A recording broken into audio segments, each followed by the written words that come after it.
Chivalry 2 patch 2.4.2 is officially live, and this is intended to be a balancing patch for both weapons and game modes. And just straight up, the patch, it's a bust. Like Torn Banner, they just missed the mark pretty badly on a few things here, and it's disappointing to see.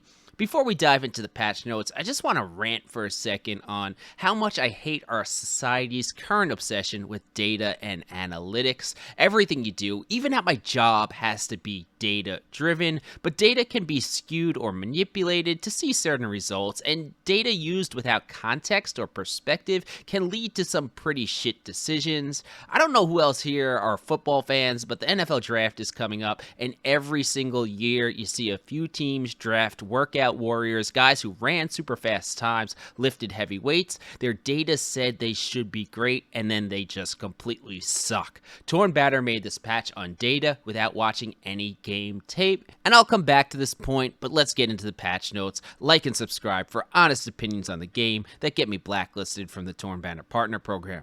So first up, we have weapon changes, and my stabby boys are going to be very happy here. And the Rapier has seen a significant and justifiable buff. For starters, the stab damage has been increased from 40 to 50. It made little sense for the Rapier not to have one of the stronger stabs in the game, and now it does.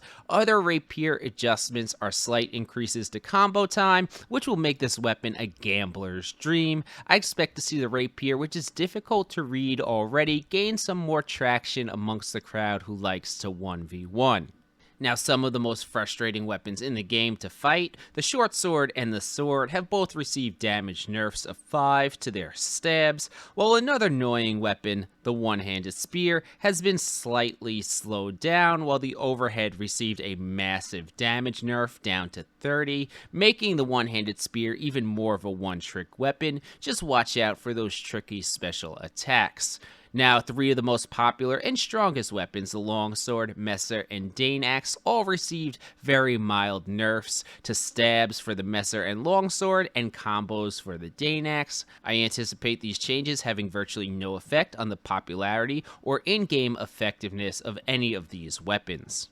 Now, rivers have formed filled with tears about the Highland sword from salty Redditors, and Torn Banner has answered with a mild weapon balancing. Slash damage has been reduced by 5 across the board, and a very mild speed nerf has also been added. What makes the Highland sword such a great shitter stomper is how you can swing it in such a wide radius in a crowd. This still holds true, and I expect it to still be a pretty strong pub stomper. Now, there has been a nice buff, which I'm very interested to see if it impacts gameplay over the next few weeks, to blunt weapons.